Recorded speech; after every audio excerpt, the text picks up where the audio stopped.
ठाण्याला मिळणार नवीन ओळख, 5 वर्षात 50 मैदानी उभारण्याचा विहंग सरनाईकांचा निर्धार. आंतरशालेय क्रिकेट स्पर्धा या IPL स्पर्धेसारख्या खेळवण्यात येतील असे प्रतिपादन मुंबई क्रिकेट असोसिएशनच्या मुंबई प्रीमियर लीगचे अध्यक्ष विहंग सरनाईक यांनी रविवारी ठाण्यात बोलताना केले. तसेच महायुतीचे सरकार हे इन्फ्रास्ट्रक्चरवर मजबूत काम करत आहे आणि म्हणून आपण सुद्धा क्रिकेटसाठी इन्फ्रास्ट्रक्चर उभारण्याचे काम एकत्र करूयात आणि येत्या 5 वर्षात ठाणे जिल्ह्यात एक नव्हे तर 50 मैदानी उभारण्याचा निर्णय ठेवू असेही त्यांनी सांगितले. त्यामुळे ठाण्याला नवीन ओळख मिळणार आहे. ठाण्याच्या दादोजी कोंडदेव स्टेडियम येथील मैदानावर खेळविण्यात आलेल्या ठाण्यातील प्रसिद्ध 48व्या NT केळकर स्मृती आंतरशालेय क्रिकेट स्पर्धेचे पारितोषिक वितरण समारंभ रविवारी पार पडला. त्यावेळी बोलताना विहंग सरनाईक यांनी वरील वक्तव्य केले. मुंबई क्रिकेट असोसिएशनच्या मान्यतेने दादोजी कोंडदेव क्रीडा प्रेक्षागृहात खेळल्या गेलेल्या 16 वर्षांखालील स्टार स्पोर्ट्स क्लब आयोजित NT केळकर स्मृती आंतरशालेय क्रिकेट स्पर्धेत ठाण्यातील श्रीमा विरुद्ध कल्याण येथील KC गांधी स्कूल यांच्यात अंतिम सामना रंगला. KC गांधी स्कूलने श्रीमा विद्यालय शाळेचा पराभव करत NT केळकर चषकावर आपले नाव कोरले. गेली 2 वर्ष श्रीमा विद्यालयाने हा चषक जिंकला होता. मात्र यावर्षी KC गांधी शाळेने पारितोषिक जिंकल्याने त्यांची हॅट्रिक हुकली. ही स्पर्धा मुंबई क्रिकेट असोसिएशन संलग्न, ठाणे महानगरपालिका पुरस्कृत व डोंबिवली क्रिकेट क्लब असोसिएशन यांच्या संयुक्त विद्यमाने ही स्पर्धा आयोजित करण्यात आली होती. 45 षटकांच्या या स्पर्धेत श्रीमा विद्यालय शाळेने प्रथम फलंदाजी करून 34.4 षटकात 117 धावांवर KC गांधी शाळेच्या फलंदाजांनी रोखले. तर 117 धावांचा पाठलाग करताना श्रीमा विद्यालयाच्या खेळाडूंना मात देत KC गांधी शाळेच्या खेळाडूंनी हा सामना 30 षटकात 4 फलंदाजांच्या मोबदल्यात जिंकला असून 6 गडी राखून हा सामना जिंकला. स्पर्धेचे आयोजक आमदार संजय केळकर यांच्या अध्यक्षतेखाली कार्यक्रमाचे प्रमुख पाहुणे मुंबई क्रिकेट असोसिएशनच्या मुंबई प्रीमियर लीगचे अध्यक्ष विहंग सरनाईक यांच्या हस्ते विजेत्यांना पारितोषिक देऊन गौरवण्यात आले. याप्रसंगी ठाणे परिवहन समितीचे माजी सदस्य विकास पाटील, डोंबिवली क्रिकेट क्लब असोसिएशनचे सेक्रेटरी MD मराठे, अध्यक्ष जयंत वेलदे, सदानंद केळकर आदी उपस्थित होते. तर बाळाराम खोपकर यांनी सूत्रसंचालन केले.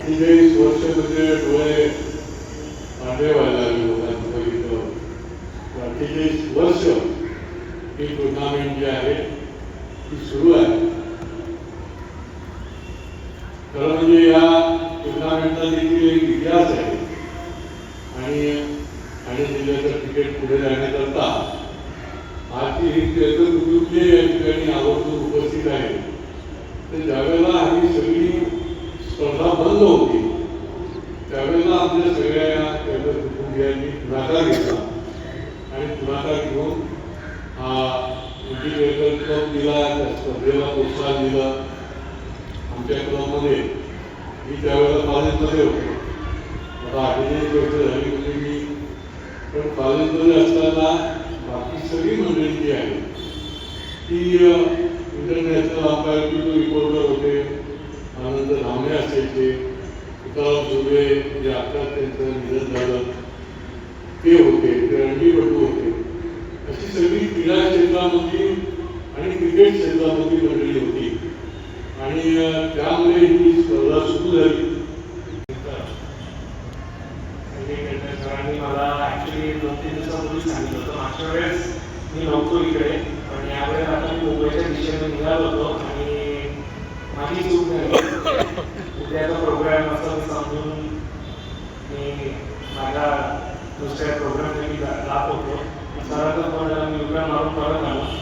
कारण की कसं असतं की म्हणजे आपण मुंबई क्रिकेट असोसिएशनमध्ये काम करत असताना ठाण्याच्या मुलांवरती आपण त्यांच्या इन्फ्रास्ट्रक्चरसाठी किंवा त्यांच्या सॅटेलाईट अकॅडमीसाठी किंवा त्यांना मोटिवेट करण्यासाठी आपण हाजीर नसतो तर त्याला काय अर्थ नाही आहे. आज ठाण्याच्या खूप क्लबच्या मतदानामुळे आज मी एपेक्सला पण गेलो होतो, तिथे पण माझी निवड झाली होती आणि आता मी मुंबई प्रीमियर लीगचा चेअरमॅन म्हणून आज प्रस्थापित आहे. आज एक ठाणेकर मुंबई क्रिकेट असोसिएशनच्या त्या मार्केट स्टेडियममध्ये आमचं जे ऑफिस आहे तिथे माझी स्वतःची कॅबिन सुद्धा आहे. हे तुम्हा सरकारचं प्रेम आणि जो विश्वास माझ्यावरती दाखवलेला आहे त्याचा आहे पूर्ण त्याच्यामध्ये ते झालेलं आहे. म्हणून मी माझं युटर्न मारून विक्रोळीला पोहोचलो होतो सर, पण मी युटर्न मारून आलो कारण की आपला हा ऐतिहासिक स्टेडियम आहे. आज तुम्ही बघताय की ज्या हिशोबाने सरांच्या मदतीने आणि बाकी आपले जेवढे आमदार आहेत, मुख्यमंत्री साहेब शिंदे साहेबांच्या पुढे आज ते इन्फ्रा इथे डेव्हलप होत आहे. तर अशा ऐतिहासिक स्टेडियम मध्ये आपण आजचा हा कार्यक्रम सोहळा आपण हे करत आहोत. केसी गांधी कल्याण आणि माननीय रंगाता आज जीत लगी रहती है. इससे भी हमको कुछ सीख मिलती है आगे के जमाने में. पॉलिटिकली आम्ही सगळे निवडून आले, पण कधीतरी आम्ही पण पडलो होतो. तर दिस इज अच्छा 48 इयर. तर असं सर दरवेळेस तुम्ही आम्हाला बोलवता, म्हणजे हे जसं तुमचं चालू आहे 48 चे आता 100 पर्यंत आपण घेऊन जायला पाहिजे. कधीतरी असं आपण हे करू म्हणजे हा पूर्ण स्टेडियम आहे चकाचक भरून एकदम आयडियल सारखे या टुर्नामेंटला आपण करण्याचा प्रयत्न करूया. पुढच्या वर्षी जर आपण माझ्याकडून काही तुम्हाला सहयोग लागेल, मुंबई क्रिकेट असोसिएशन तर नेहमी तुमच्या पाठीशी आहे, पण पर्सनली विहार सरनाईक म्हणून जे सपोर्ट लागेल I am always there to support you, your team and everyone. It's for the kids. तर जसं मी म्हणत होतो की भरपूर आपण इन्फ्रास्ट्रक्चर क्रिएट करतो, म्हणजे या मुलांना माहीत असायला पाहिजे की किती मेहनत आपण या शहराला आणि क्रिकेट प्रेमी सारखं जे आपलं पुढं हा शहर आहे, तर इथे आपण आता स्टेडियम करतोय. मागच्या सरकारच्या कारकिर्दीत अजून एक स्टेडियमचं प्रपोजल झालेलं आहे, कॅबिनेटमध्ये त्याचं अप्रुव्हल पण मिळालेलं आहे. एक मुद्दा असा आहे की आपल्या या मुलांना सर खूप ट्रॅव्हल करावं लागतं, म्हणजे मुंबईच्या दिशेने जसे आझाद मैदान असो, क्रॉस मैदान असो, ट्रॅव्हल करावं लागतं. तर आज ठाण्याला आपल्या स्टेडियम सोडून स्पोर्टिंग क्लबचं जे सेंट्रल मैदान आहे, दोनच असे आहेत. तिथे म्हणजे आपण प्रॅक्टिस करू शकत नाही. तर तुम्हाला पण तुमची पण आम्हाला मदत लागेल, पण आपल्याला या ठाण्याच्या या मुलांसाठी भरपूर मैदानं उपलब्ध करून देणं हे आपलं कर्तव्य समजून आपण याला पुढच्या या 5 वर्षात आपण ऍटलीस्ट 50 मैदान आपण अवेलेबल करून देऊ या जिल्ह्यात, असा आपण एक निर्धार घेऊया. आणि